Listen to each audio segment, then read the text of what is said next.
policiers de Bordeaux. Merci d'être avec nous, le direct de Midi News avec, semble-t-il, en tous les cas, une enquête qui se dirige vers une attaque sur fond de motifs religieux à Bordeaux, alors que l'assaillant s'en est pris à 2 hommes de nationalité algérienne qui consommaient de l'alcool. L'un est mort, l'autre est dans un état grave. Nous serons avec Régine Delfour dans quelques instants sur place. Nous parlerons également de Romans-sur-Isère et malgré, j'allais dire, hélas, l'actualité est tragique. C'est aussi, dans ce cas-là, un adolescent qui a été poignardé et la mère de Romans-sur-Isère, Marie-Hélène Toraval, qui ne cesse de tirer la sonnette d'alarme. Et puis, le prix, la facture salée des émeutes, qui va payer alors qu'on sait déjà que l'État cherche des économies partout. Nous en parlerons après. Les suites de l'attaque à Bordeaux. Alors, la piste du différent, comme on l'appelle, par rapport à une consommation d'alcool est privilégiée. En tous les cas, il est pris en compte, il faut dire les choses, pour motif religieux. Je salue sur ce plateau Denis Jacob. Merci d'être là et bonjour à vous. Bonjour Sonia. Secrétaire général Alternative Police. On va attendre évidemment le communiqué, la prise de parole. C'est la procureure de Bordeaux. Est-ce que vous avez les dernières informations, en tous les cas, les contours du mobile ? Alors, les dernières informations, je les ai depuis hier soir. Et effectivement, on se dirige sur une attaque sur fond religieux, puisque la personne qui a été très rapidement neutralisée par mes collègues, et je salue d'ailleurs l'action qu'ils ont conduite parce que ça a permis d'éviter d'autres drames potentiels. Cet individu était habillé d'une djellaba. Quand il a essayé de s'enfuir, il s'était dissimulé le visage derrière un kéfier. On ne voyait que les yeux. Il s'en est pris à 2 personnes d'origine maghrébine. Les aurait, je le mets au conditionnel, bien évidemment, les aurait insultés de mécréants parce qu'ils consommaient de l'alcool. Et parce qu'ils consommaient de l'alcool, il leur a asséné des coups de couteau. Ce n'est pas indifférent. Ce n'est pas une rixe. C'est un individu qui, sur fond religieux, s'en est pris à des personnes qu'il a considérées comme étant des mécréants de sa religion, et il leur a asséné des coups de couteau. Je le dis très solennellement, parce que ces informations, je les tiens de certains de mes collègues qui étaient directement intervenants, primo-intervenants. L'un d'entre eux, que je connais très bien, qui est membre de mon organisation syndicale, a prodigué les massages cardiaques. Donc ces infos-là, je les ai eues dès hier soir. Mais vous comprenez que je ne peux pas non plus aller communiquer sur une affaire dont les éléments judiciaires ne sont pas encore officiellement révélés par le procureur. Mais en tous les cas, les éléments sur le fond religieux semblent être quand même le motif de cette attaque. D'où l'importance du choix des mots. C'est vrai que j'entends depuis hier, mais on peut comprendre en attendant les précisions, mais Rix, ou alors une altercation qui a dégénéré, non. Là, nous parlons d'une attaque sur fond de motifs religieux. Vous avez raison de saluer le sang-froid de vos collègues. On en a parlé à l'ouverture de cette émission, qui a neutralisé tout de suite, évidemment, un individu qui était clairement menaçant. C'est véritablement un choc sur place. On va retrouver notre journaliste Régine Delfour. Régine, j'ai vu que une cellule psychologique a été mise en place. Bon, c'est bien parce qu'il y a des gens qui vont vouloir s'exprimer. Malgré tout, évidemment, on attend un véritable sursaut. Est-ce que vous pouvez nous décrire, Régine, le contexte aujourd'hui, au lendemain de cette attaque, l'atmosphère autour de vous ? Écoutez Sonia, vous allez le voir sur les images de Laurent Sélarié, nous sommes vraiment dans ce périmètre où il y a eu ces attaques, ces 2 attaques. Donc, et vous voyez en fait, il y a le miroir d'eau, il y a des gens qui sont sur les marches, il y a des gens qui sont en train de pique-niquer, et sur les quais de la Garonne, en fait, il y a beaucoup de monde qui circule, que ce soit à pied, en courant ou à vélo. Donc en fait, ces Bordelais ont décidé de revenir et de réinvestir les lieux parce que évidemment ils ont été choqués avec ceux avec lesquels nous avons pu échanger, nous ont fait part de leur tristesse et puis de leur choc, puisque ce n'est pas quelque chose d'habituel ici à Bordeaux, des attaques comme cela au couteau, mais ils sont quand même là. Et vous l'avez dit, une cellule médico-psychologique a été mise en place un petit peu plus haut sur le quai de la Garonne. Il y a d'ailleurs des médiateurs qui circulent sur les quais de la Garonne pour venir voir les Bordelais, savoir s'ils ont besoin de parler. Merci à vous, Régine Delfour, en direct depuis Bordeaux.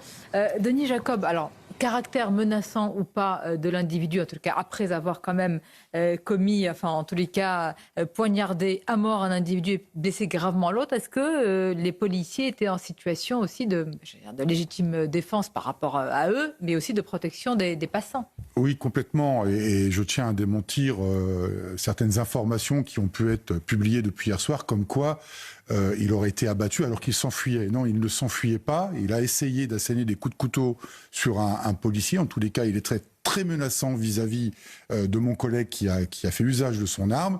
Et c'est justement pour protéger sa vie et celle d'autrui, bien évidemment, parce qu'on n'était pas à l'abri qu'il récidive à nouveau des attaques. Donc il a fait usage de son arme de service, qui en l'occurrence était une arme collective, hein, le HK, G46, pardon. Donc forcément, c'est une arme lourde et malheureusement, un seul coup de feu suffit pour tuer. Mais ça n'a pas été fait sans un cadre légal dans lequel le collègue se trouvait. Et je ne saurais accepter de commencer à entendre, alors c'est pas le cas, mais comme on a l'habitude systématiquement de mettre en cause la responsabilité du policier, comme quoi c'était pas dans le cadre de la légitime défense, là, les faits sont suffisamment clairs. En plus, il y a des vidéos qui montrent très clairement les images, donc c'est quand même incontestable. Et donc, ils ont garanti leur propre sécurité et la sécurité des concitoyens par rapport à cet homme. Posséder un couteau, avoir un couteau sur soi, mais sortons de ce cadre. Quelqu'un qui se fait contrôler avec un couteau sur lui, que risque cette personne? Est-ce que c'est une arme qu'elle a sur lui ou est-ce qu'on considère que c'est normal? Non, c'est une arme blanche. Après, tout dépend de la taille de l'arme, puisqu'elle est catégorisée pénalement. Hein. Donc l'arme, il se fait interpeller, on l'emmène au commissariat, il est poursuivi pour port d'arme blanche. Ça c'est évident, c'est clair. On ne peut pas se promener comme on veut avec un couteau sur soi, aussi petit soit-il. J'ai eu l'expérience avec ma maman dans un espace public où on contrôle les sacs, et elle avait le couteau. Le couteau, il a été saisi. Alors, ma mère a 85 ans, donc elle allait... Mais vous voyez, donc évidemment, ça démontre bien, et ça, je pense cette anecdote volontairement, c'est-à-dire que quelle que soit la personne, combien même elle prend un couteau parce qu'elle travaille sur un chantier, qu'elle va manger, casser la croûte et qu'elle va utiliser son couteau, il est contrôlé par la police, il est porteur d'une arme blanche, il peut être interpellé et conduit au commissariat. Je rejoins l'analyse de monsieur, bien évidemment, mais d'un autre côté, on est sur une individualité. Hein. Oui. Voilà, moi, je ne suis pas venu sur le plateau pour stigmatiser toute une communauté, je tiens à le dire. J'espère bien. Voilà. Non, mais c'est tellement facile dans le propos... Alors là, c'est difficile de stigmatiser parce que les victimes, pardonnez-moi, font partie, comme on dit, de la communauté. Chemseddine, il est... Ce que je veux dire, c'est que sur le fond d'une religion... Je ne voudrais pas qu'on fasse l'amalgame entre une personne, un individu... Pourtant, c'est sur motif religieux. Hein, oui, mais toute la communauté musulmane n'utilise pas un motif religieux pour exprimer... Mais ça, je pense que... Donc cet individu portant un camis ou ce que vous dites une djellaba se promenait avec un couteau. Voilà. Oui, mais tout ça est normal. Non, et c'est après que quand il aurait vu la consommation, là, il s'est dit « Ah tiens, mon couteau, je n'ai pas prémédité mon couteau ». C'est d'autant moins normal, Sonia, que l'acte qu'il commet, la démonstration de du fait qu'il n'accepte pas la culture à laquelle se sont... intégrer des personnes d'origine musulmane et que dès lors qu'il ne respecterait pas la religion... Vous imaginez, c'est-à-dire que cet individu, la personne qui est morte, j'insiste. Oui. D'ailleurs, évidemment, il faut dire condoléances à sa famille. Et qui est venue, je ne sais pas dans quel cadre, en France, est morte en France pour des motifs religieux. En France. C'est ça qui était... Parce que cette personne est algérienne, qui a connu dans son pays parfois les pires heures.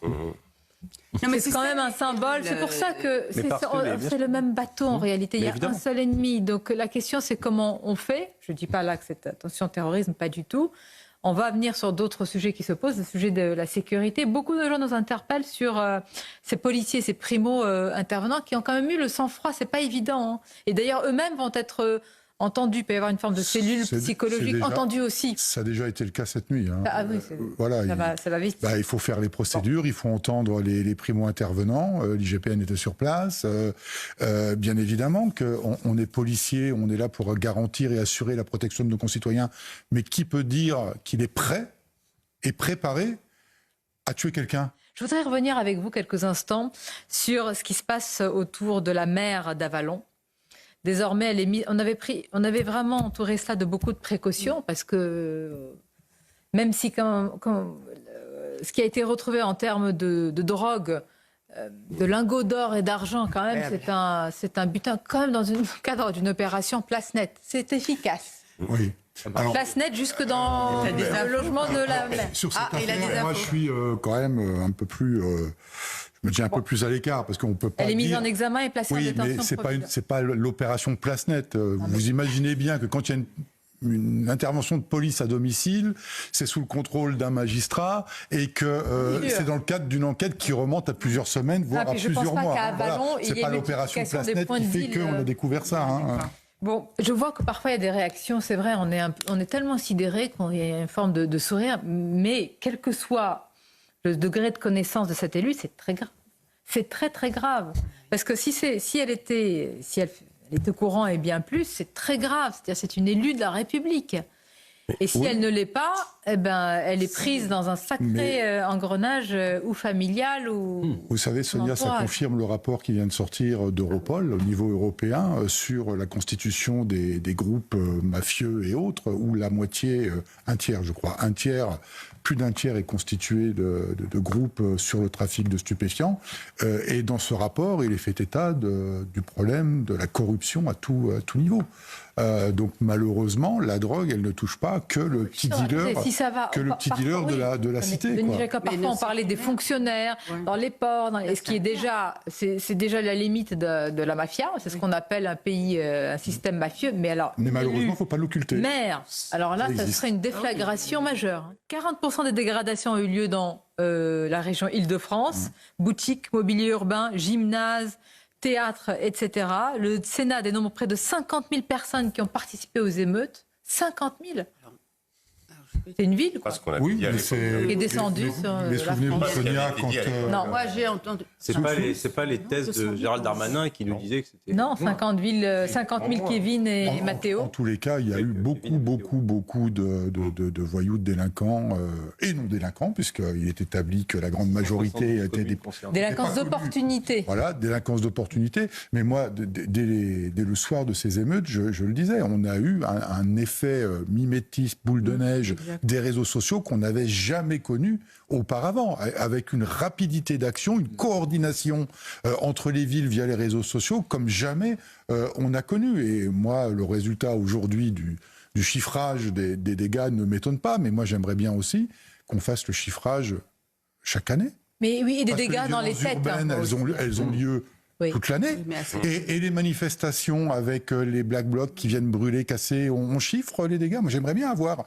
parce que c'est bien de chiffrer les émeutes de 2023, bien évidemment. Ça a duré 15 jours. C'est quelque chose de très important à travers le pays. OK, mais au quotidien, des violences urbaines, les policiers, ils en vivent quasiment tous les jours. Ça serait bien de les chiffrer aussi, ces violences-là. Qu'est-ce que ça coûte? Parce que c'est quand même nos concitoyens, c'est nous, c'est vous, c'est moi qui allons payer. Ça serait bien aussi de faire payer ceux qui brûlent, ceux qui cassent également. Honnêtement, alors moi je vais pas raconter ma vie, mais moi je suis fils d'ouvrier et d'une fratrie de 4 enfants. Alors je peux vous dire que quand on était gosse, on n'a pas toujours mangé à notre faim. C'est pas pour autant qu'on est allé piller, casser. Mais là même, donc il faut un moment. Il y a plusieurs choses déjà dans ce rapport. Ils disent que la politique quasi-totalité. de l'excuse, il faut arrêter quoi. Exactement.